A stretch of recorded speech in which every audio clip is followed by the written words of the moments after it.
दिल्ली की मुख्यमंत्री रेखा गुप्ता जी स्पष्ट रूप से कह चुकी है कि हम कोई झुग्गी नहीं तोड़ेंगे। 700 करोड़ भी उन्होंने झुग्गी झोपड़ी के लिए दिए हैं। ये विपक्ष, चाहे वो पहले कांग्रेस रही हो या अभी आम आदमी पार्टी है, हमेशा इन्होंने दुष्प्रचार की राजनीति की है। इनका जो ऑब्जेक्टिव रहा है लोगों को डराने का, ऐसा बिल्कुल नहीं है। दिल्ली में जल जमाव एक बड़ा इशू रहा है। क्या लगता है आपको, कहाँ दिक्कत कहाँ है? रेखा गुप्ता जी के लिए एक बड़ा चैलेंज था।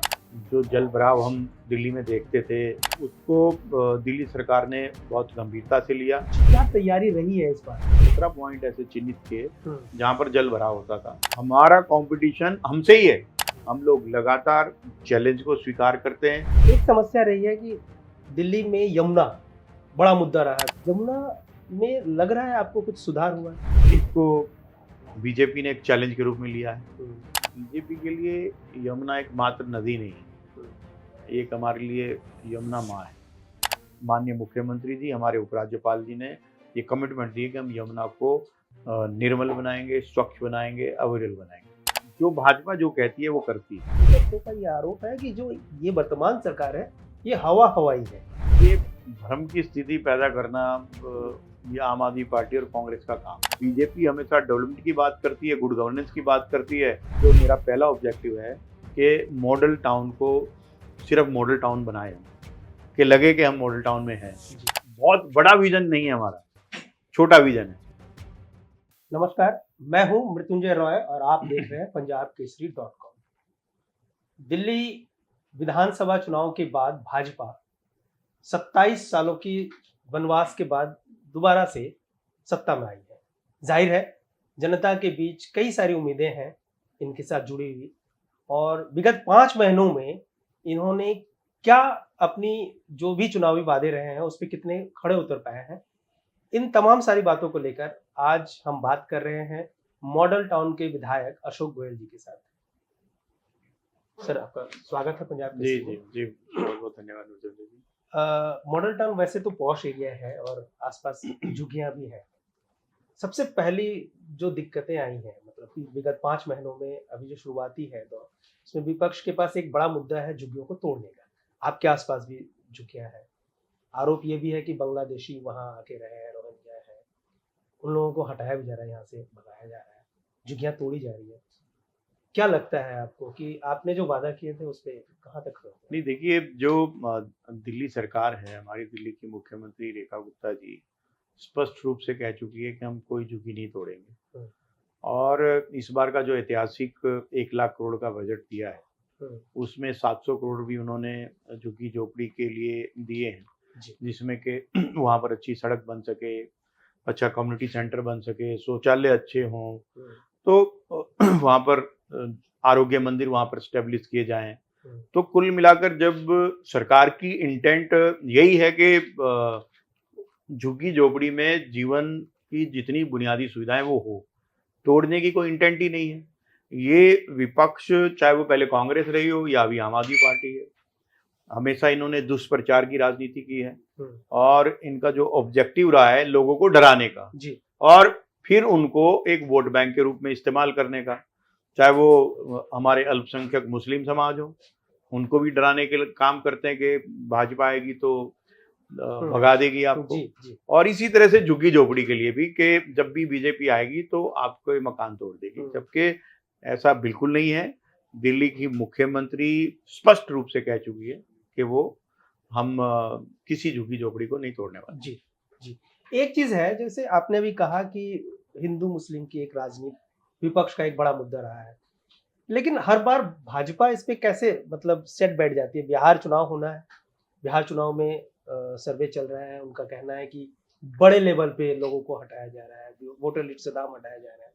दिल्ली में भी कुछ इसी तरफ का एक नैरेटिव है कि विपक्षों का आरोप, विपक्षी दलों का आरोप भी है कि आप जो है चुन चुन के उन जगहों को टारगेट कर रहे हैं जहां की विपक्ष, आम आदमी पार्टी हो या कांग्रेस हो, वहां की एक बड़ी वोट बैंक है। आपको क्या लगता है कि ये सोची समझी राजनीति होती है? देखिए, जो बीजेपी का कार्यकर्ता है और बीजेपी का जो नेता है वो दिन रात मेहनत करता है जी। उसका एक ही ऑब्जेक्टिव, मैं लोगों की सेवा कैसे करूं। और ये जो दूसरी पार्टी के लोग हैं, इनका ऑब्जेक्टिव है कि चुनाव कैसे जीतें, और उसके लिए अलग अलग हथकंडे अपनाते हैं लोग। और इन्होंने लोगों के फर्जी वोट बनाए हुए हैं, मल्टीपल लोकेशन पे बनाए हुए हैं। एक आदमी का वोट बिहार में भी है, उसका वोट दिल्ली में भी है, उसका वोट उत्तर प्रदेश में भी है। अभी हमारे यहाँ ही हम उसको कटवाने में फेल रहे। एक राणा प्रताप बाग के एक मकान पर 55 वोट बने हुए मुस्लिम के, एक जगह पे 55 और एक भी मुस्लिम नहीं रहता उसमें, मकान बंद है जी। तो अगर वो फोन कटेंगे तो वोट कटेंगे तो चिल्लाते हैं कि एक समुदाय के वोट काट दिए जी। बट वो चूंकि चुन चुन कर इन लोगों ने फर्जी वोट बैंक बनाया हुआ है जी, और उनका जब चुनाव होता है तो उसका इस्तेमाल करते हैं। अब उन लोगों के अगर वोट कट रहे हैं जो है ही नहीं जी, तो ये चिल्ला रहे हैं। अगर बिहार में अगर वोट कट रहा है किसी का और वो एग्जिस्ट करता है तो उसका वोट कट सकता है क्या? इलेक्शन कमीशन कह रहा है कि अभी हमने ये रोल प्रकाशित किया है, अगर किसी का कोई व्यक्ति कहता है कि मैं जेन्युइन हूं, मेरा बनवाइए आप। लेकिन वो जब लोग हैं ही नहीं तो उसके बारे में जब आप ऐसी बात करेंगे तो इनका सिर्फ बाई हुक और क्रुक चुनाव जीतना, और बीजेपी का जो मकसद है, जो उनके नेताओं का मकसद है या जो हमारे कार्यकर्ताओं का मकसद है कि और ज्यादा मेहनत करके हमें चुनाव जीतना है। लेकिन इन लोगों का मकसद ये है कि हमें चुनाव में धांधलीबाजी करके चुनाव में जीतना है, और वो जब वो इनकी जो धांधलियां हैं वो कम हो रही है और उस पर चेक लग रहा है तो ये शोर मचा रहे हैं, बिल बिला रहे हैं। अच्छा, एक चीज है, अभी मानसून सत्र भी चल रहा है, जाहिर सी बात है जल्दी विधानसभा में भी मानसून सत्र आने वाला है।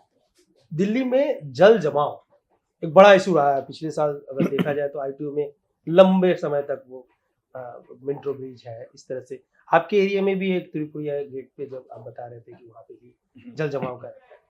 आम आदमी पार्टी का अब ये आरोप है कि आप लोगों ने टेम्पररी सॉल्यूशन ढूंढा है, पंप लगा दिए, पानी निकाल दिए, परमानेंट सॉल्यूशन नहीं है। और अभी तो आप जैसे अंडरपास में लगा दिए, लेकिन जो गलियां हैं, जो जहाँ पे लोग रह रहे हैं, वहां पे जल्द बढ़ा होगा।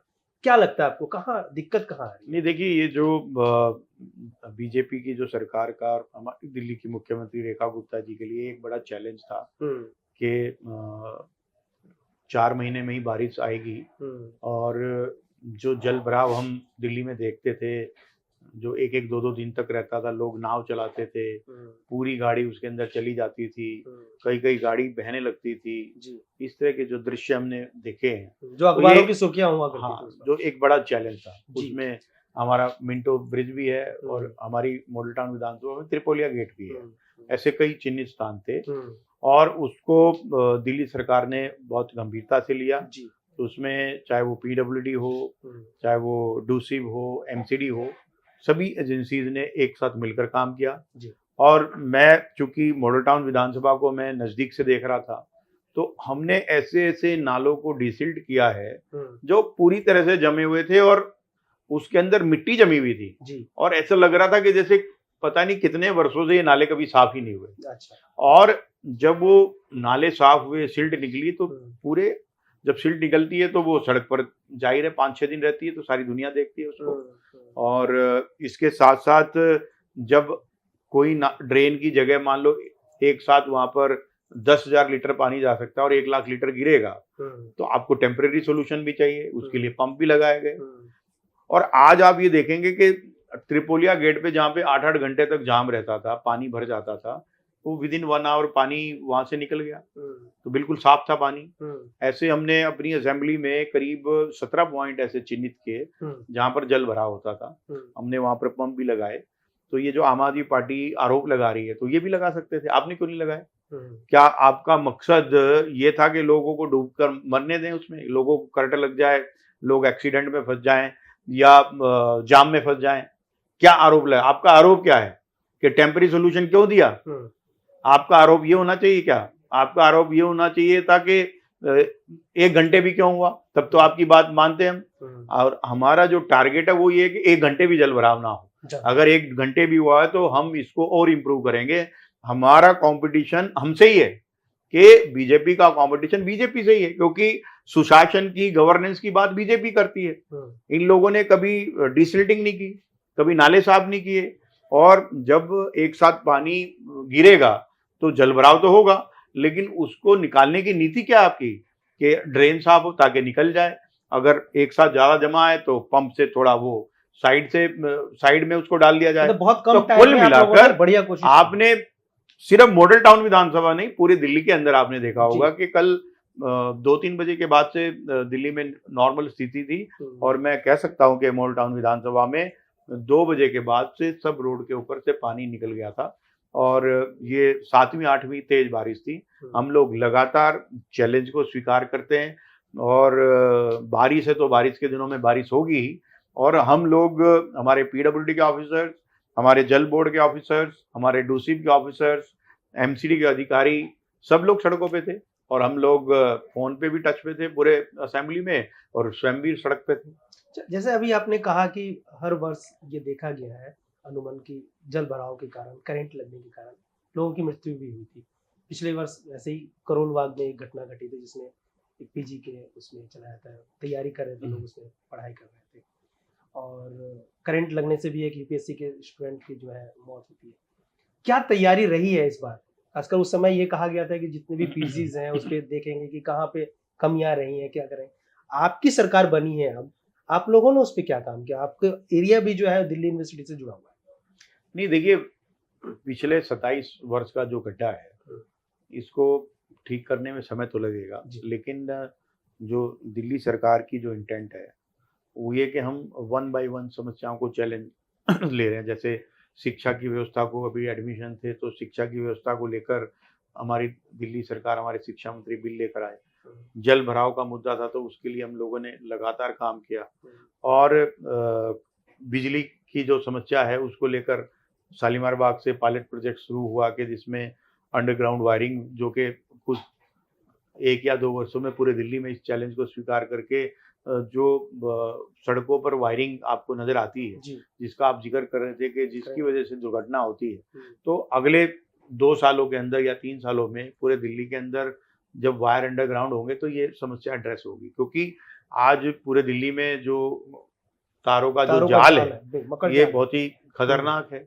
और ये एक पायलट प्रोजेक्ट शालीमार बाग विधानसभा से स्टार्ट हुआ है और मुझे लगता है कि इस क्रम में पूरे दिल्ली में जब सड़कों से तारों का जाल खत्म होगा तो ये समस्या भी खत्म होगी। एक चीज है जो कि अभी आपने कहा कि तारों का मकर जाल है वगैरह। एक समस्या रही है कि दिल्ली में यमुना बड़ा मुद्दा रहा है पिछले चुनावों में। केजरीवाल जी खुद 2 टर्म में कहे कि हम नहीं कर पाए, आपने कहा कि हम 5 साल में इसको सुधार देंगे। ठीक है, जमुना में लग रहा है आपको कुछ सुधार हुआ है? जो पहले दिख रही थी, जैसे चुनाव के जस्ट बाद जब आप लोग सत्ता में आए तो कुछ काम दिख रहा था कि सफाई का हो, अब बिल्कुल वो सारी चीजें, मशीनें नहीं है, ठीक है, गौन है, पानी गंदा है। क्या लग रहा है आपको, क्या ब्रेक लग गया इस काम में? देखिए, बीजेपी के लिए यमुना एक मात्र नदी नहीं, एक हमारे लिए यमुना माँ है। और इसके साथ साथ, सॉरी आप बोल देंगे, यमुना आरती पे भी बहुत सारी चीजें बात हुई थी, शुरुआत भी कर गई थी, कहाँ रुक कहाँ गया? नहीं, मैं आपको ये कह रहा हूँ कि ये एक हमारे लिए कमिटमेंट है जी, और इसको बीजेपी ने एक चैलेंज के रूप में लिया है। और दिल्ली की हमारी मुख्यमंत्री जी ने भी कहा कि हम इसको 1.5 साल के अंदर इसको क्लीन करेंगे जी। समस्या को आइडेंटिफाई किया गया कि 23 एसटीपी प्लांट अभी तक यमुना के ऊपर जितने भी नाले गिरते हैं 23 एसटीपी प्लांट लगे हुए थे जो कि काम नहीं कर रहे थे, कुछ कर रहे थे कुछ नहीं कर रहे थे। उनको अपग्रेड किया गया है, उनको ठीक किया गया है। 40 नए एसटीपी प्लांट इस पूरे नजफगढ़ ड्रेन से लेकर जो अलग अलग जगह से जो नाले गिर रहे हैं यमुना के अंदर जो कि पोल्यूशन बढ़ा रहे हैं, उनके ऊपर 40 नए एसटीपी प्लांट के ऑर्डर कर दिए गए हैं। और इसकी गंभीरता का अंदाजा इसी से लगा सकते हैं कि माननीय प्रधानमंत्री जी ने भी एक रिव्यू मीटिंग इसके ऊपर ली है और माननीय मुख्यमंत्री जी कई मीटिंग इस पर ले चुकी है। और आप ये मानकर चलिए कि ये जो दिल्ली के पूर्व मुख्यमंत्री ने जो दिल्ली के लोगों के साथ धोखा किया, और छठ मैया के वक्त भी जो छठ का हमारा त्योहार आता है, हमारे पूर्वांचल के भाई बहनों के साथ भी जो झाग आप उसमें देखते थे, इस बार भारतीय जनता पार्टी का पूरा प्रयास है कि जब छठ आएगी तब यमुना नदी काफ़ी हद तक साफ होगी। और 1.5 साल के अंदर माननीय मुख्यमंत्री जी, हमारे उपराज्यपाल जी ने ये कमिटमेंट दी है कि हम यमुना को निर्मल बनाएंगे, स्वच्छ बनाएंगे, अविरल बनाएंगे। वायु प्रदूषण भी एक रहा है, ये कह रहे थे कि मनविंदर सिंह सिरसा जी जगह जगह पे मतलब एयर प्योरीफायर लगा रहे हैं, लेकिन चिन्हित ऐसी जगहों पे किया जा रहा है जहाँ पे पॉल्यूशन है ही नहीं, तो वो सिर्फ दिखावा के लिए। मतलब कुल मिला के आम आदमी पार्टी या विपक्षों का ये आरोप है कि जो ये वर्तमान सरकार है ये हवा हवाई है। आपको क्या लगता है, धरातल में सही है ये दिख रहा है, ये आरोप है? आप ही देखिए कि इन्हीं दिनों में AQI लेवल 110 120 होता था जी, आज 50 और 60 है। ऐसी क्यों है? अगर ये हवा हवाई होता तो जस्ट हाफ कैसे हो गया? और इसके लिए जो लगातार डस्ट पोल्यूशन, स्वीपिंग सड़कों के ऊपर, ये उसी का इफेक्ट है कि आज अगर इन्हीं दिनों में 110 120 था पिछले वर्ष, तो आज कहीं पर 50 है, कहीं पर 60 है। It has come down to just half. और इसको बड़ी गंभीरता से सरकार ले रही है। मशीनों को खरीदा गया है, जो स्प्रिंकलर प्लांट हैं वो बड़ी योजना में लगाने की योजना है, स्मोक टावर लगेंगे। तो अभी जब आने वाला जो साल है, पोल्यूशन का जो समय है, तो अभी जिस तरह से जस्ट हाफ है, अगर जब 400 के करीब या 450 AQI लेवल होता था, उस वक्त हाफ होगा तो हम लोग बिल्कुल एक ठीक मॉडरेट श्रेणी में होंगे। और आने वाले दिनों में पोल्यूशन के, दिल्ली के पोल्यूशन को हम लोग, दिल्ली सरकार का ये रिजोल्व है कि इसको सामान्य स्तर पर लाएंगे। और ये जो आपने जितने भी बड़े चैलेंज बताए, चाहे वो यमुना हो या पोल्यूशन हो या वाटर लॉगिंग हो, इसके ऊपर दिल्ली सरकार गंभीरता से काम कर रही है। आम आदमी पार्टी ने कुछ नहीं किया, इसलिए जब आज ठीक होता नजर आ रहा है। आज मैं दिल्ली के लोगों से बात करता हूँ, हर रोज कॉन्स्टिट्यूएंसी में कार्यक्रमों में मेरा जाना होता है, 1000-2000 लोगों से मिलना होता है। तो सभी लोग, दिल्ली की मुख्यमंत्री, दिल्ली की सरकार और दिल्ली के विधायकों से ओवरऑल उनको लग रहा है कि कुछ हो रहा है और सिचुएशन बेहतर होती जा रही है। अच्छा, एक चीज है, जैसे आपने कहा कि लगातार आप लोग काम कर रहे हैं, चैलेंजेस बहुत सारी चीजें हैं। व्यापारी, आप जहाँ रहते हैं वहाँ पे एक व्यापारी वर्गों का अच्छा जम रहा है। व्यापारियों के मन में एक संशय है कि मार्केट को कभी कहते हैं कि यहाँ से हटा के कहीं शिफ्ट कर दिया जाएगा, वहाँ पे तैयारी की जाएगी। कभी कहा जाता है, एक बात चली कि भाई दफ्तर यहाँ रहेगा, आपके सामान कहीं और रहेंगे। तो आपको क्या लगता है कि ये शिफ्टिंग का मसला खत्म हो रहा है या कुछ प्लानिंग है कि इसको कुछ करा जाए? ये भ्रम की स्थिति पैदा करना ये आम आदमी पार्टी और कांग्रेस का काम है। जब दिल्ली की मुख्यमंत्री कह रही है कि हम कोई मार्केट शिफ्ट करने की योजना नहीं है, तो इसके बाद संशय कहाँ रह जाता है? नहीं, मुख्यमंत्री जी ने भी कई बार कहा है कि हम नहीं, अभी आपने मुख्यमंत्री जी की कुछ व्यापारी मिलने गए थे, तो उन्होंने बताया कि ऐसी कोई योजना नहीं है। डीकंजेस्ट करना एक अलग बात है, मार्केट को शिफ्ट करना दूसरी बात है। उनका कहना, स्पष्ट रूप से कहना कि अभी हमारी ऐसी कोई योजना नहीं है कि हम मार्केट को शिफ्ट करेंगे। आने वाले समय में ऐसी कोई योजना है? नहीं, जब मैं यही तो कह रहा हूँ, आपके मुख्यमंत्री ने स्पष्ट किया है, मार्केट को कंजेस्ट करना, ट्रैफिक की व्यवस्था को ठीक करना, ये तो सरकार का काम है, सरकार करेगी। लेकिन मार्केट को शिफ्ट करेंगे ऐसी तो कोई योजना भी नहीं है, और मुख्यमंत्री जी ने स्पष्ट कहा है। एक 2500 रुपये वाला एक मसला है कि कहा गया था कि जल्द दिया जाएगा, क्या लगता है आपको, कब तक ये योजना कार्यान्वित? जो भाजपा जो कहती है वो करती है।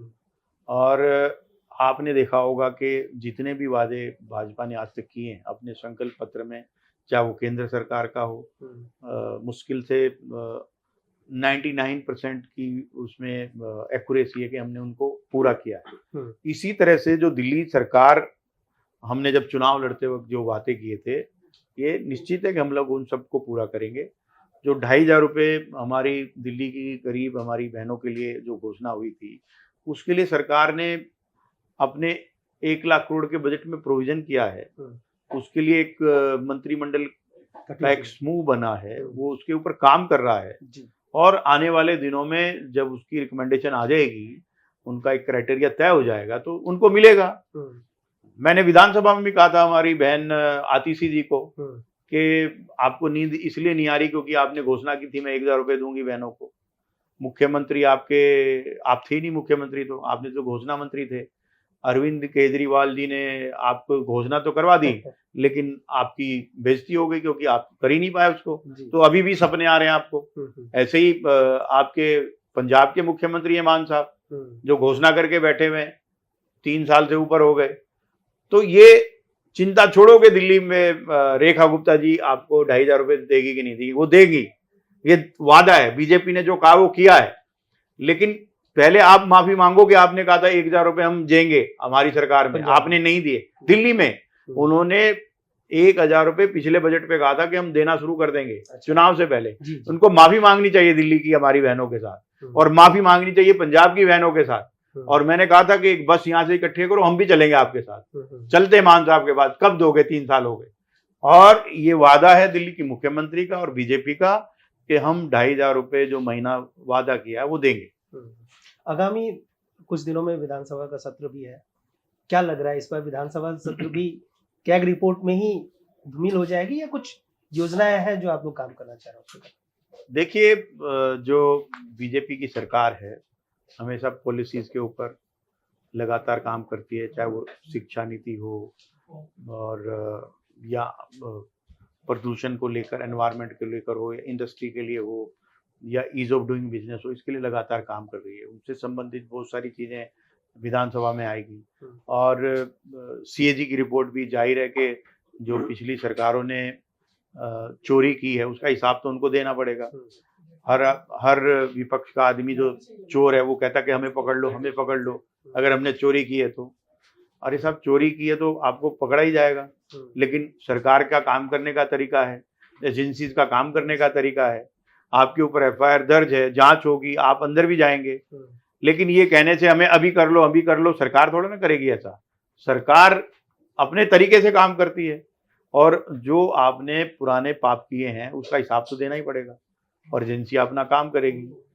लालू यादव को, ओम प्रकाश चौटाला को, मारन साहब को, इन लोगों को सबको जेल जाना पड़ा। हो सकता है कि जब उन्होंने क्राइम किया उसके 10 साल के बाद जाना पड़ा हो, क्योंकि जांच एजेंसियां अपने तरीके से काम करती है, उनकी जो स्पीड है उसी तरीके से काम करती है। इन सबको भी इन्होंने दिल्ली के लोगों के साथ फ्रॉड किया है, उनके धन को लूटा है, तो उसका सजा तो इनको मिलेगी।